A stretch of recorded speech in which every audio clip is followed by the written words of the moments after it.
नमस्कार, आप देख रहे हैं सच की पड़ताल। मैं हूं नगमा। भारत और चीन के बीच एक बड़ा अग्रीमेंट हुआ है। लाइन ऑफ एक्चुअल कंट्रोल यानी वास्तविक नियंत्रण रेखा पर 2020 में जो गालवान में टकराव के पहले की स्थिति थी उसे बहाल करने पर सहमति बन गई है और ये शांति प्रक्रिया की एक बड़ी शुरुआत है जिसे समझने की ज़रूरत है ठीक तरह से। तो पहले ये देखेंगे कि क्या है ये विवाद और सहमति क्या बनी है। तो पूर्वी लद्दाख जो है उसमें 7 ऐसे पॉइंट्स हैं जहां पर चीन के साथ टकराव की स्थिति रहती है। फ्रिक्शन पॉइंट्स कहते हैं, ये पेट्रोलिंग पॉइंट्स हैं।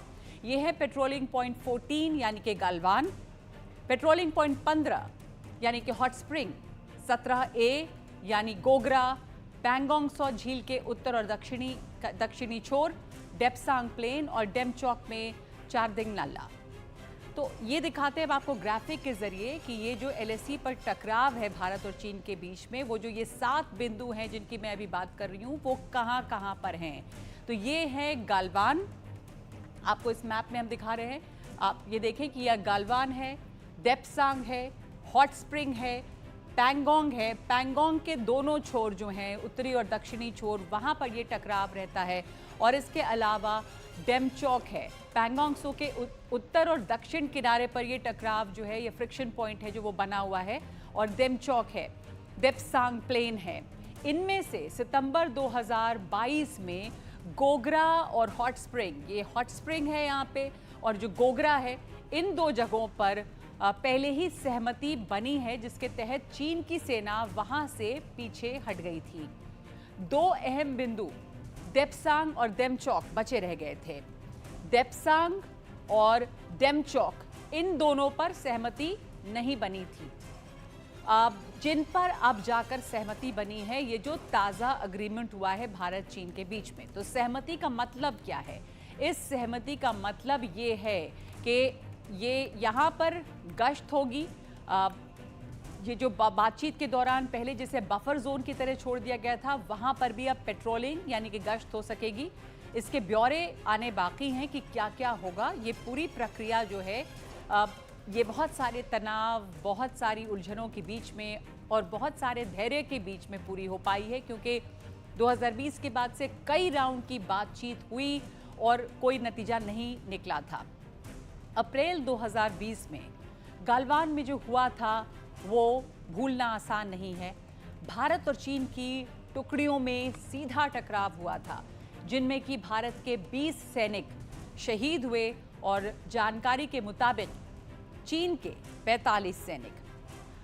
दरअसल ये जो सिलसिला था वो कुछ पहले से ही शुरू हुआ था। अप्रैल 2020 से पहले सैन्य अभ्यास के नाम पर चीनी सेना हजारों की तादाद में सीमा पर आ गई थी। अप्रैल 2020 में ही ये बिल्डअप शुरू हो गया था। जवाबी कार्रवाई में भारतीय सेना ने भी वहां पर अपनी तैनाती कर दी थी। जून 2020 में गलवान की खूनी झड़प हुई थी और इससे रिश्ते भारत चीन के बहुत ज़्यादा ख़राब हो गए और इसे सुलझाने के लिए कोर कमांडर लेवल की 21 दौर की बातचीत हुई, लेकिन इस बातचीत से कोई नतीजा नहीं निकला था। विदेश मंत्री एस जयशंकर और चीन के विदेश मंत्री वांग यी के बीच भी कई स्तर पर बातचीत हुई। जुलाई और अगस्त में इस साल 2 बार दोनों नेता मिले।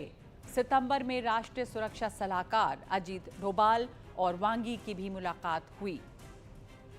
ये जो 21 बैठकें पहले कोर कमांडरों के बीच में हुई, विदेश मंत्रियों की बीच बातचीत हुई। इन बैठकों का सकारात्मक नतीजा अब सबके सामने है कि अप्रैल 2020 के वक्त में जो स्थिति बनी हुई थी पेट्रोलिंग की, उस पर वापस आने की बात है। NDTV के वर्ल्ड समिट में विदेश मंत्री एस जयशंकर ने कहा है कि ये प्रक्रिया बहुत ही धीरज के साथ पूरी की गई है, जिसमें भारत की नई हैसियत भी दिखती है। Do we now see India-China relation going forward? I think it's a good development. It's a positive development, and I would say it's a product of very patient and very persevering diplomacy. तो ये समझौता आसान नहीं था। कूटनीति की मेज पर बातचीत तब कामयाब रही जब चीन को एहसास हुआ कि इस बदले हुए दौर में भारत की भी बात सुननी होगी। भारतीय सेना के लिए भी इससे तनाव कम हुआ है। As far as we are concerned, we were looking at that we want to go back to the status quo of April 2020. Point number one. Thereafter, we will be looking at disengagement, de-escalation, normal management of line of actual control. We are trying to restore the trust. How the trust will get restored? It will get restored once we are able to see each other. And we are able to convince each other, look, the buffer zones which are there, which have been created, we are not creeping. And both have to reassure each other. Petroling gives you that kind of advantage. So that's what is something which is commencing. And as we restore the trust, the other stages will also follow through soon. तो भारत चीन के बीच में जो ये बातें आगे बढ़ी हैं, उस पर जाने माने कूटनीतिज्ञ और हमारे फॉर्मर हाई कमिश्नर जो पाकिस्तान में रहे और कनाडा में अजय बिसारिया, उनसे बात की हमारे सहयोगी उमाशंकर सिंह ने। हमारे साथ अजय बिसारिया जी हैं। अजय बिसारिया जी, हमने देखा कि किस तरीके से पिछले 4 सालों में लगातार इंगेज करना पड़ा डिप्लोमेटिकली, मिलिट्री के बीच दोनों देशों के, भारत और चीन के बातचीत होती रही, कई दौर की बातचीत हुई। अब जाकर ये जानकारी आई है कि जो पेट्रोलिंग को लेकर एक सहमति बन गई। तो पिछले 4 सालों में भारत ने किस तरह से कोशिश की कि आखिरकार कम से कम बात इस नतीजे तक पहुँची है? देखिए, पिछले 4 साल से ये जो सरहद पे सिचुएशन थी ये काफ़ी गंभीर थी, मगर उसके बावजूद बातचीत चल रही थी और बातचीत मिलिट्री के स्तर पर और डिप्लोमेटिक स्तर पर दोनों पे चल रही थी। और जो आपने कल सुना वो एक मेरे विचार में बहुत ही महत्वपूर्ण डिप्लोमेटिक डेवलपमेंट है। आगे चीन और भारत के बीच में एक मीटिंग होगी जो मोदी और शी के बीच में, तो उसमें भी कुछ चीज़ें उभर के आएंगी, निकल के आएंगी। तो मेरे ख्याल से ये कदम हम आगे की ओर ले जा रहे हैं, एक तरह से इस सिचुएशन को स्टेबलाइज करने। ये शायद फिर भी नॉर्मलाइज नहीं होगी, फिर भी एक लंबा बॉर्डर है जिस पे हमारा डिस्प्यूटेड बॉर्डर है, जिस पे हमारी आम राय बननी चाहिए, सहमति बननी चाहिए। और उसके अलावा एक जो विषय है, एक लॉन्ग टर्म विषय है कि भारत और चीन दोनों एशिया की पावर्स हैं जिनका राइज चल रहा है और एक कंपटीशन दोनों में है। और चीन अपने आप को देखता है कि विश्व में नंबर 1 पोजीशन में लेने के लिए यूएस के साथ भी उसका कंपटीशन है। तो एक इसके चलते हमारी कुछ प्रॉब्लम्स चलेंगी, मगर हमारी जो सीमा पे जो हमारी ये प्रॉब्लम उत्पन्न हुई 2020 से, कम उसको स्टेबलाइज करने की एक इम्पल्स है दोनों देशों में कि उसको सुधारा जाए। तो भारत की कूटनीतिक तौर पे कितनी बड़ी ये कामयाबी मानेंगे? क्योंकि भारत ने साफ तौर पे, विदेश मंत्री ने कई मौके पर ये कहा कि चीन के साथ रिश्ते सामान्य नहीं हो सकते जब तक कि LAC पर जो स्थिति है वो जो पीस एंड ट्रैंक्विलिटी एग्रीमेंट 1993 के तहत जो गवर्न होती है, या फिर 2020 के पहले की जो स्थिति है, जब तक उस पर नहीं लौटेंगे तो संबंध सामान्य नहीं होंगे। तो किस सतत तरीके से इस पर कोशिश की गई ताकि ये नतीजा निकल सके, जो शुरुआत है, अभी आपने सही कहा। तो आपको लगता है कि एक कूटनीतिक कामयाबी है भारत की, कम से कम बात यहाँ तक पहुँची है? ये अवश्य एक सफलता है और एक सफलता का उदाहरण है जो कूटनीति से ही हमने हासिल किया। और एक टेनेसिटी और कमिटमेंट से हम जो 20 बार ये वार्ताएं चली चीन के साथ, ये दर्शाता है कि भारत का फोकस ठीक था और द्विपक्षीय वार्तालाप हुआ चीन से। उसके अलावा हमारी जो ग्लोबल कूटनीति थी, जो हम क्वाड के संदर्भ में, जैसे चीन क्वाड जो एक साथ मिल के जो 4 देश चीन से परेशान हैं, वो एक साथ मिल के चीन पे दबाव डाला गया, दबाव काम आया और वो भी काम आया। तो आपकी बायलैटरल डिप्लोमेसी, आपकी मल्टीलैटरल डिप्लोमेसी, आपकी ग्लोबल डिप्लोमेसी, सब एक तरह से ये सफलता के पीछे हैं। और ये एक बहुत ही महत्वपूर्ण कदम है आगे, और मेरे ख्याल से ये कंसोलिडेट होगा और ये रिश्तों में सुधार आएगा, थोड़ा स्टेबलाइज होगा। ये अभी तो हमारी ये यात्रा शुरू हुई है, देखते हैं कितने आगे और चलती है। शुक्रिया। तो अजय बिसारिया जी जो बता रहे हैं कि ये एक शुरुआत है, एक पॉजिटिव शुरुआत है। अभी कई बैठकों का जो दौर है वो होना बाकी है और उसके बाद जाकर जो स्थिति 2020 के पहले की है वो आएगी। लेकिन क्योंकि एक पहली कामयाबी मिली है तो उम्मीद ये की जा सकती है कि भारत इसी तरीके से जोर डालता रहेगा और चीन को अपने कदम पीछे खींचने को एक ना एक दिन वो बाध्य करेगा। दिल्ली में उमाशंकर सिंह, एनडीटीवी इंडिया। तो एक बार फिर से आपको ये भी दिखाते हैं मैप के ज़रिए कि जिस एरिया की हम बात कर रहे हैं वो एरिया कहाँ है, कौन सा इलाका है जो बफर जोन कहलाता है और यहाँ पे होगा क्या अब।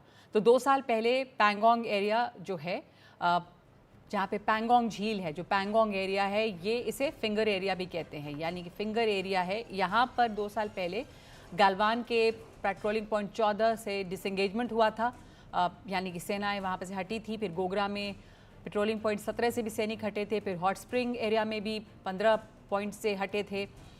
यहीं पे बफर जोन बने हुए हैं, उनमें ना तो भारत के सैनिक पेट्रोलिंग कर रहे हैं ना चीन के, और इन पेट्रोलिंग पॉइंट पर भी अब फिर से पेट्रोलिंग शुरू होने की बातचीत चल रही है। और लद्दाख में झील के जो उत्तरी किनारे पर रिज लाइन है जहाँ पर भारतीय सेना पेट्रोलिंग करती है, वहाँ से झील को देखने पर ये उभार हाथ की उंगलियों जैसे दिखते हैं। ये उभार 8 उंगलियां जैसे दिखते हैं। यही वजह है कि इनका नाम जो है वो 1 से 8 फिंगर्स है। फिंगर 4 तक हमारी फौजों की सड़क है, चीनी सेना की सड़क फिंगर 8 तक है। फिंगर 4 से 8 के बीच का जो इलाका है वो जीप का इलाका है। दोनों देशों के बीच जो विवाद है उससे दोनों देशों की सेनाएं इस इलाके में नहीं आती हैं, दोनों देश इसे फिंगर एरिया बताते हैं। तो ये स्थिति है उस इलाके की। आप देख रहे हैं कि हम कहाँ की बात कर रहे हैं, ये पूर्वी लद्दाख की बात कर रहे हैं, यहाँ पर जो लाइन ऑफ एक्चुअल कंट्रोल है। अब इस पर बातचीत करने के लिए मेरे साथ जुड़ गए हैं रणनीतिक और कूटनीतिक मामलों के जानकार विशेषज्ञ ब्रह्मा चलानी।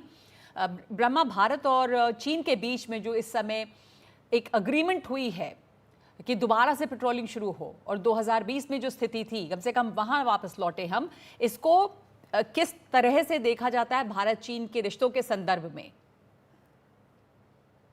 ये एक छोटा सा ही कदम है टेंशन रिड्यूस करने के लिए, क्योंकि इस एग्रीमेंट के जो डिटेल्स हैं अभी तक ओपन में नहीं आए हैं और काफ़ी सारी अनसर्टेनिटी है कि इस पेट्रोलिंग एग्रीमेंट के थ्रू क्या अचीव होगा, क्योंकि जो स्टैंड ऑफ है, मिलिट्री स्टैंड ऑफ चीन और भारत के बीच, इस स्टैंड ऑफ को ख़त्म करने के लिए कई कदम लेने पड़ेंगे। ये तो पहला स्टेप ही है। डिसएंगेजमेंट के बाद फिर डी एस्केलेशन होगा और फिर जो दोनों सेना ने हज़ारों में ट्रूप स्टेशन किए हैं फ्रंटियर के आसपास, उनको वापस लेना। तो ये जो बाकी स्टेप्स हैं वो बहुत ही इंपॉर्टेंट तो रहेंगे। पहला स्टेप है जिसके तहत हो क्या रहा है, एक बार फिर से अपने दर्शकों को बता दें कि अभी जो पहला स्टेप 2020 में तनाव बहुत बढ़ा, बफर जोन जो था वहां पर दोनों देशों की सेनाएं नहीं जाती थी, वो खाली था। अब बात ये हुई है कि अग्रीमेंट है कि अब फिर से पेट्रोलिंग शुरू, यानी कि सेना जो है वो गश्त कर सकती है छोटी टुकड़ियों में। क्या यही बस अभी हासिल हुआ है, यही है स्थिति अभी ब्रह्मा? नागमा, भारत की तरफ से तो अनाउंसमेंट हुआ था कि एक पेट्रोलिंग पर एग्रीमेंट हुआ है, मगर एक दिन के बाद जो चीन का स्टेटमेंट आया है उसमें पेट्रोलिंग के बारे में कोई चर्चा नहीं है। अगर पेट्रोलिंग पर एग्रीमेंट है तो ये पेट्रोलिंग कहाँ तक चलेगी? तो फिर चीन की तरफ से क्या बात कही जा रही है अभी? चीन की तरफ से तो एक बहुत छोटा ब्रीफ स्टेटमेंट आया है, एक उनके जो फॉरेन मिनिस्ट्री के डेली ब्रीफिंग में। उसमें कोई डिटेल नहीं है कि किस तरह की एग्रीमेंट भारत के साथ चीन की हुई है, क्या रेजोल्यूशन हुआ है। तो जब तक डिटेल्स पब्लिक डोमेन में नहीं आएंगे तब तक हम कुछ नहीं कह सकते। मगर जो असली इशू ये है कि स्टैंड ऑफ क्यों शुरू हुआ? स्टैंड ऑफ शुरू हुआ क्योंकि चीन ने छुपे छुपे कुछ भारतीय बॉर्डर एरियाज पर कब्जा कर दिया। अब क्या उन एरिया से वो पीछे हटेगा? देवसंग में 18 किलोमीटर अंदर आ गया चीन, क्या देवसंग से वो पीछे जाएगा कि नहीं जाएगा?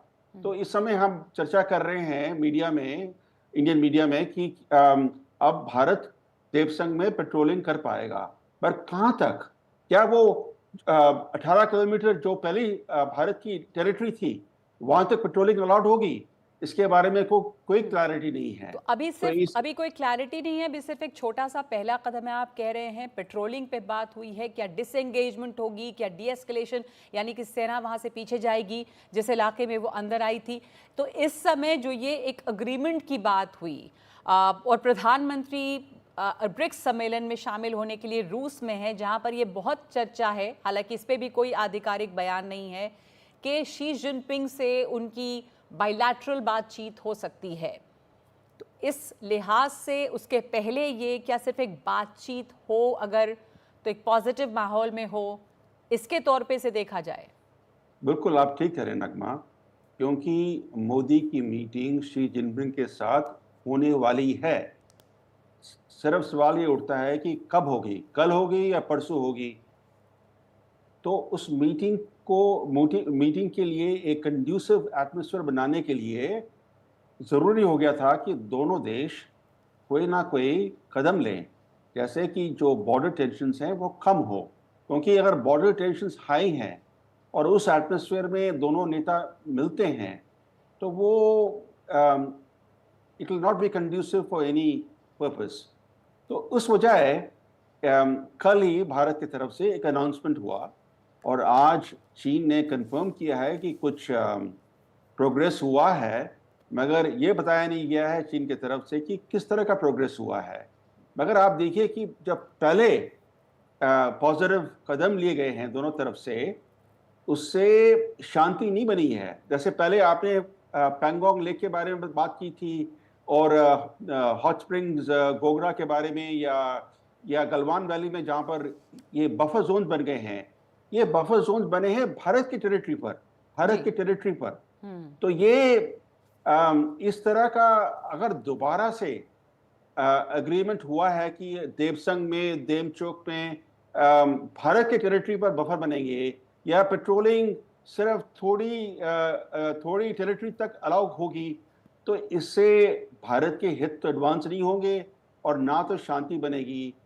और देवसंग और देमचोक के अलावा दूसरे इलाके भी हैं, जैसे सिक्किम तिब्बत बॉर्डर पर भी स्टैंड ऑफ है, अरुणाचल प्रदेश और तिब्बत के बॉर्डर पर भी स्टैंड ऑफ हैं।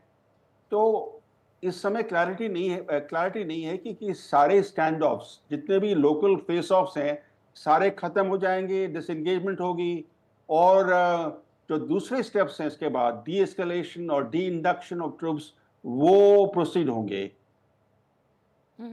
तो ये एक बहुत ही छोटा सा पहला कदम है, क्योंकि जिस तरह के तनाव दोनों देशों के बीच में बने हुए थे 2020 के बाद से, गलवान में जिस तरह की खूनी झड़प हुई थी, उसके बाद से एक कम से कम पॉजिटिव माहौल है। लेकिन आपने सही कहा कि अभी बहुत सारे इलाके हैं जो फ्रिक्शन पॉइंट्स हैं, जहाँ पर स्टैंड ऑफ बना हुआ है, उन पर अभी कोई क्लैरिटी नहीं है। तो इस समय जो हुआ है, भारत की ज़मीन पर ही कई बफर जोन बने हुए हैं, क्या वहाँ से चीनी सेना पीछे हटेगी, ये एक बड़ा सवाल है। तो अभी ये बफर जोन जो बने थे 2020 के बाद, ब्रह्मचलानी, अब उसकी 2020 की बार बार बात हो रही है, तो तमाम दर्शकों के लिए ये बात समझाना ज़रूरी है कि 2020 में स्थिति क्या थी। अभी हम कह रहे हैं कि हम वापस कम से कम 2020 की स्थिति पे जाएं, पर 2020 में भी स्थिति कोई बहुत ऐसी नहीं थी कि बिल्कुल वहाँ पे शांति थी, उसके बाद हालात और बिगड़ गए थे। तो अभी हम सिर्फ 2020 पर लौटने की बात करें कि पेट्रोलिंग शुरू हो जाए। अप्रैल 2020 में चीन ने कुछ भारतीय बॉर्डर लैंड्स पर इंक्रोच किया था। तो स्टेटस को एंटे मैंने जो टेरिटोरियल पोजीशन थी अप्रैल 2020 के पहले, वो भारत का शुरू से डिमांड रहा है। तो आज जो भारत के आर्मी चीफ है, उन्होंने इस डिमांड को दोबारा रीइटरेट किया कि भारत चाहता है कि जो पोजीशन थी ग्राउंड पर अप्रैल 2020 के पहले, वो वापस रिस्टोर हो। तो जब तक वो नहीं होता तब तक पूरी तरह से टेंशन्स नहीं जाएंगे। और चीन एक एक्सपेंशनिस्ट पावर है, जहाँ पर भी आप देखिए, साउथ चाइना सी हो या दूसरे एरियाज हो, जहाँ पर उसने टेरिटरी कैप्चर की हो, वहाँ से वो हटता नहीं है। तो भारत में ना हाइप बहुत होती है मीडिया में कि कोई भी कदम सरकार लेती है तो मीडिया की जो हाइप है भारत में वो काफी इंटेंस रहती है जी। और जो असली मुद्दे हैं वो छुप जाते हैं। जब बफर जोन बने थे तो तभी भी बहुत हाइप हुई थी कि बफर जोन बने हैं भारत के टेरिटरी पर, इसके बारे में मीडिया में चर्चा हुई नहीं। तो और जब आप देखिए डिसएंगेजमेंट हुआ डोकलाम में 2017 में, जी। बहुत हाइप हुई मीडिया में और कुछ हफ्तों के अंदर चीन वापस आ गया उस डोकलाम प्लाटो में जी। और सारा डोकलाम प्लाटो चीन ने अपने कब्जे में कर दिया। पूरे कब्जे में है डोकलाम प्लाटो, चीन के कब्जे में। जी। पर उसके बारे में फिर मीडिया में कोई डिस्कशन नहीं हुआ कि तो ये अभी डोकलाम जी। चीन के कब्जे में आ गया। जी। जी। तो तो अभी इस तरह की गलती हमें दोबारा नहीं करनी नहीं करनी चाहिए। चाहिए बहुत ज़्यादा। इसमें अभी सिर्फ एक शुरुआत है, हम कहें अभी देखना है कि आगे बातचीत कैसे बढ़ती है। एक सकारात्मक माहौल है, इसके पहले कि कोई और हाई लेवल पे बातचीत हो। धन्यवाद आपका ब्रह्मा चलानी समझाने के लिए कि स्थिति क्या है भारत चीन के बीच में, और एक बस शुरुआत सी है एक सकारात्मक माहौल बनाने के लिए। एक ब्रेक ले रहे हैं इस वक्त हम सच की पड़ताल में।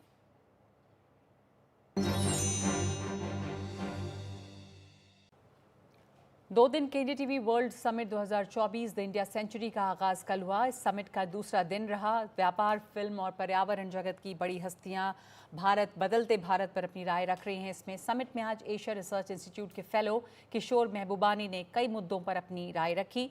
सुनते हैं भारत चीन संबंध, संयुक्त राष्ट्र सुरक्षा परिषद में भारत की दावेदारी और रूस यूक्रेन युद्ध को लेकर किशोर महबूबानी क्या कह रहे हैं। How do you read the changes that have taken place, the diplomatic resolution in terms of the India-China standoff? It took 4 years, but your thoughts on diplomatically resolving what was a big standoff between India and China? Well, first of all, let me congratulate NDTV. You picked a very special day for the for this meeting, and you chose you knew this was coming, that a big breakthrough was coming in India-China relations. It's actually quite amazing to have this breakthrough, because the depth of suspicion between India and China was very serious. And as you know, before that incident in 2020, Prime Minister Narendra Modi and President Xi Jinping used to meet regularly. But now they can't meet, they haven't met for 4 years. Hopefully now they can do so. But I want to emphasize also here that I want to emphasize to you also that this is part of a larger global change that is happening in the world. We are experiencing far greater change now than we have in centuries. And since you call it the NDTV World Summit, it's important to emphasize that we have never, the amount of global changes we are seeing is unprecedented, right? We're moving into what I call a new, let me quickly describe the new world, a new 3M world. First M, multi-civilizational. We are no longer dominated by the West. The West can no longer run the world. In fact, the West is losing itself. And then secondly, it's multipolar.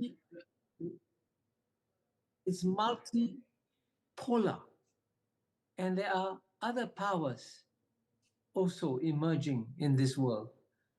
And thirdly, it's multilateral. So it's a different world. And it's in this context that you're seeing the changes between China and India. Both are adjusting to a new world that is coming in a positive way.